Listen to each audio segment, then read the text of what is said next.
The Raptors get whooped in their final game before the All-Star break against the Cleveland Cavaliers. Tristan Thompson tries to test them, but Jamal Shead says, nah, let's go to the film room. RJ Barrett returned to action for the Raptors and was really efficient. 27 points on 18 shots. Did his thing in terms of rim gravity as well. Just really getting to the bucket was his MO all game. And it opened up a lot of opportunities for his teammates. But I think this is the quality you see from RJ and the presence that he has on this Raptors team. There's not really anybody else on the team that can apply as much pressure on the rim as RJ does and get as close to the basket as RJ does. And so he helps in matchups, especially matchups like the Cavaliers, where they're going to be incredibly tough to beat at the rim. And so RJ is constantly creating advantages at the rim for them. It didn't turn out into a win tonight, but it turned out into a good offensive game for Rowan Barrett. Raptors love to get him on these DHO curling actions. He curls to the basket. Nice little floater inside. RJ's obviously great in transition, just pushes it all the way. Nice little move for the finish. Again, pseudo transition here, and this is him creating for his teammates, right? Just look at the rim gravity. All eyes on RJ as he kicks it out to Jamison Battle, who knocks down the three. Good job here getting Donovan Mitchell on his hip in this pick and roll. And then finally, Raptors kind of botch this play here, but RJ recovers it and then finishes through contact and one.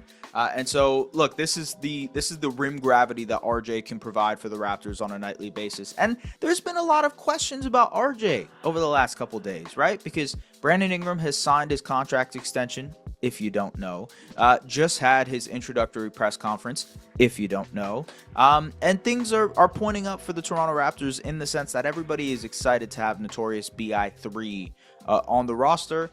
And at this point, I fully have come around on the idea of BI being on the Toronto Raptors. I mean, you do your homework, you watch the video, you look at the stats, and you convince yourself of things. You convince yourself of the positive side. But I think a lot of people are questioning RJ Barrett's fit moving forward on this team. And again, you have to see it before making any sort of conclusion about it. And you have to see it for a while to make any real conclusions about it.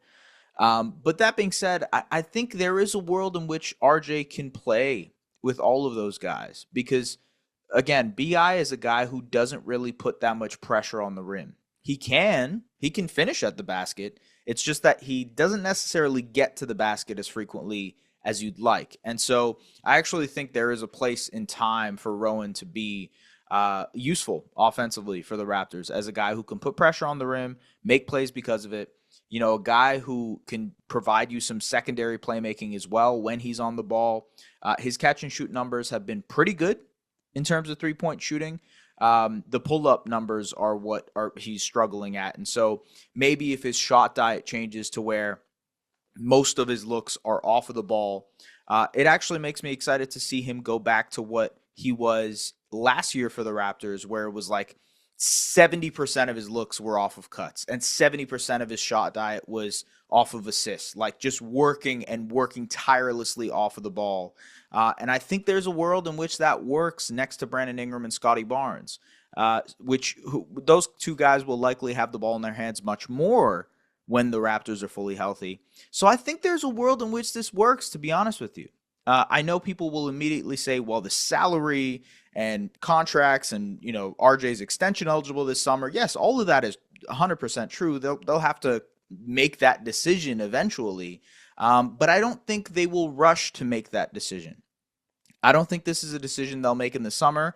And, you know, just from like a salary cap perspective, the Raptors can go into next season as a tax team if they'd like to, and they don't have to get under the tax until the end of the year.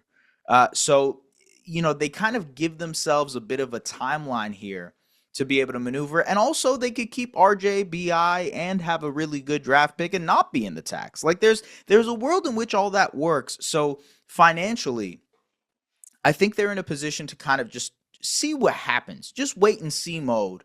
And honestly, next season I think will be a big test because I think, given what Jakob Pertl said to the Austrian newspapers today, I posted this on Twitter as well, but he basically said that the Raptors are looking to really go at it next year and try to be competitive. So the rebuild is done, and they're looking to start the competitive window next season. And I think that makes sense. Acquiring BI, I think they need talent all around BI, and RJ Barrett is one of those guys that kind of makes sense. Now, on court questions, they will come up as the team materializes and plays games. And I think that's the question moving forward. Will we get an opportunity to see Brandon Ingram with this group this season? Darko Rajakovic before the game mentioned that they'll probably take it 2 weeks at a time and provide us with updates 2 weeks at a time and see how that works. He also wasn't really committing to BI playing this season. So maybe there's a chance that in the next 6 weeks we don't get Brandon Ingram. But I do think overall BI's presence will help RJ Barrett. And I think there's a world in which Rowan can tap into being a more off-ball player and thrive in that department. Obviously questions about defense and spacing and whatnot, but you can't make those assessments without seeing it, in my opinion. Look, Scotty Barnes had a really, really great game against the Philadelphia 76ers. In this one, not that great of a scoring game for him. Obviously, the Raptors got mollywopped. They got destroyed in this game, and honestly, the final score shows that it was closer than it might have actually been throughout the game. But Scotty struggled in this one offensively. He still ended up with 16 points, 11 rebounds, 7 assists, but he was 7 of 15 from the field. And I think it's because of the matchup. Cleveland is a pretty tough matchup for Scotty just because of their length and their switchability. So, Raptors run a ton of 4-5 pick and rolls, and the Cavs can just comfortably switch that with Mobley and Allen. If there is a pick and roll situation with Scotty as the ball handler, the Cavs are comfortable switching that too. And so it creates a situation where Scotty is constantly going up against switches. He can't create an opportunity for himself going downhill, whereas versus Philadelphia, he was constantly facing a drop coverage, and it was like Joel Embiid was basically inviting him to attack him.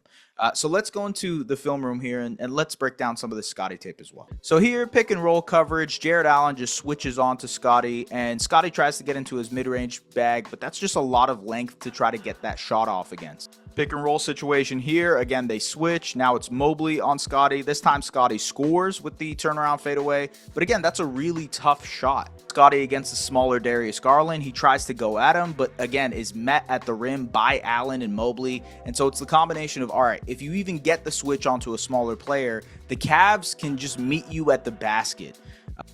But watch how Mobley shades this entire drive, and so it makes it so that Scotty has to settle for that look. And here in the post, Scotty against the length of Mobley, that's just tough. And Mobley is having a really great defensive season, so not surprised on that front. Yeah, it's a tough matchup for Scotty, to be honest with you, just because of the switchability of the Cleveland Cavaliers. But that is part of the process of figuring out how to beat those moments and how to be effective against the switch. That's the process. And ultimately, man, there is a blueprint for how Scotty can be effective against switches. It's finding smaller players to switch against. So it's a little bit more gamesmanship in terms of, okay, I'm hunting out Donovan Mitchell, I'm hunting out Darius Garland, and then I can get into my mid-range bag because I can rise up over them, no problem, because they're much smaller than me. That's the process that Scotty has to go through to figure it out. And also, there's a world in which he can do that and also open up his playmaking, because if he's barreling his way to the basket under smaller players, help will come, boom, boom, pass, then you get wide open shots. That's the way the Raptors can get their offense going.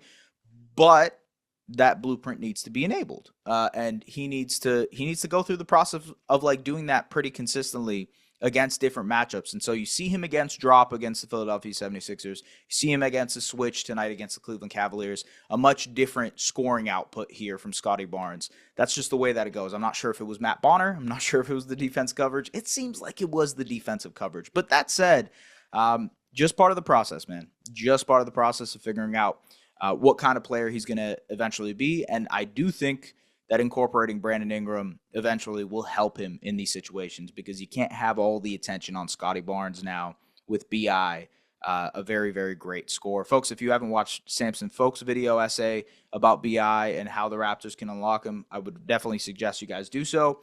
You can also watch the video essay, not even video essay, but more of like a explainer of why this trade will work for them that I did a few days ago.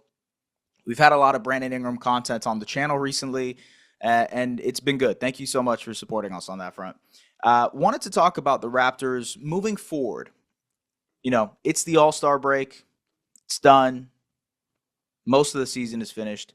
They are 17-38 moving forward. And they have the Utah Jazz, New Orleans Pelicans, Washington Wizards, and Charlotte Hornets below them in the tankathon race. It's pretty unlikely that they'd be able to catch the Wizards, who have 9 wins. Unlikely that they could lose that many games and that the Wizards would win enough to get to 17. I got my eyes peeled on the Hornets, though. That's the team that's really interesting because Utah right now is about to win a game against the Lakers. They might have actually already won this game against the Lakers. Let's see. I'm pretty sure I just watched that. Let's just double check this. Yeah, the Jazz just beat the Lakers in Luka's second game, minute restriction, all that type of stuff. But so the Jazz beat the Lakers, and they're now at 13 games, 13 wins, and the Hornets are at 13 wins. The Raptors are at 17 wins. And so I'm curious to see how much more gamesmanship the Raptors have in them over the next 28 games to get them in the mix to maybe get in the top 4. Right now, they're in the top 5 in lottery odds, but getting to the top 4 would increase their chances by a pretty substantial amount. If I were to go to this tankathon that we got here, just go to pick odds. Right now the Raptors have a 10% chance at the first overall pick, 10.5% chance at the second overall pick, 10.6% chance at the third overall pick, 10.5% chance at the fourth overall pick, 2.2% chance at the fifth overall pick, 19.6% chance at sixth, 26.8% chance at seventh, and then 8.7%. And the lowest potential pick they could get, or the highest, I guess, is the ninth pick. But if they end up moving to fourth in lottery odds, it kind of gets a little bit more interesting. So they now have a 12.5% chance at a first overall pick, 12.2% at second, 11.9, 11.5, 7.2, and then 25.7% chance at the sixth overall pick, and so on and so forth. And the worst pick that they can get is the eighth pick. I don't know, man. I only say that because I think the Raptors have said it multiple times. They are focused on development. And BI may not play this season. We'll see how long Jakob Poeltl is out. But they have this stretch now to see how much more they can get in the mix for the fourth lottery odds. I'd be very surprised. Look, let's be real. Right now, it's sort of a 4-man race between the Wizards, Pelicans, Jazz, and Hornets, right? And the top 3 odds are the best. Top 3 odds are obviously the best because you get a 14% chance, which is the highest chance, at a number 1 overall pick. Once you get yourself in the mix for top 4, though, because all of those teams are in similar standing situations, then you get yourself in the category of maybe hunting out a third best odds or whatever.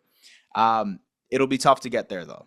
It's pretty tough to get there because losing as much as those teams are winning is a tough line to play, and that ends up being like a really, really weird thing. And so I think the Raptors will just let things go naturally and see where they land.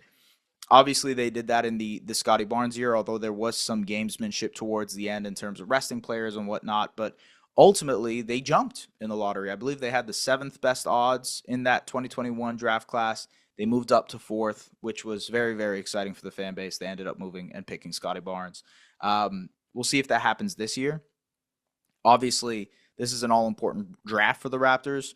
I don't think we'll see some sort of all-out tank, but given the Raptors' schedule moving forward, it is pretty interesting to see how they'll approach the rest of the season because there are some pretty winnable games here. As they enter the next little bit, they have a tough stretch, but then on March 7th, they play Utah, Washington, and Philadelphia, and then Utah again. That's 5 games, which are pretty winnable. And I'm very curious to see how the Raptors approach that 5-game stretch. And then towards the end of March, They have a 5-game stretch where it's Washington, Brooklyn, Charlotte, Philadelphia, Chicago. And then they finish off the season April 9th, their third last game playing Brooklyn and Charlotte again. So there's some pretty easy teams there, and teams that like they are in competition for when it comes to lottery odds. So I'm very, very curious to see how they approach the final stretch of this season. I don't think the Raptors are going to all out tank. I'm very curious to see if they incorporate Brandon Ingram in at all this season. I would like for that to happen. You know, I'll just come out and say it. I would like for Brandon Ingram to play this season. I would like to see it because I like to watch good basketball.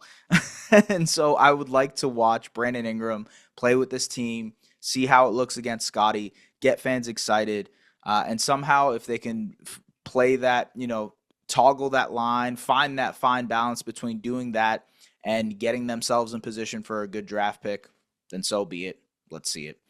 Folks, as always, subscribe to the Raptors Republic YouTube channel. Appreciate you guys. Thank you so much for supporting us over those last couple of weeks. Honestly, for this entire season, it's been a really, really good season for us here at Raptors Republic.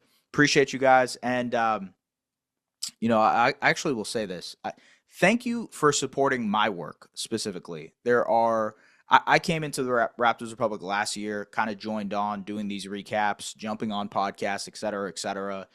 For you guys all to embrace me and, you know, kind of enjoy these videos and enjoy the stuff that I do personally, it really means a lot to me. So thank you to everybody who does watch these videos and watches them towards the end. Congratulations. Let's go. Thank you. Appreciate you guys. Seriously, I do. Either way, I'll see you guys after the All-Star break. Got a little bit of time to stretch my legs and relax. Not going to do anything. There's a snowstorm outside. Unfortunate. Anyways, peace out. See you guys next week.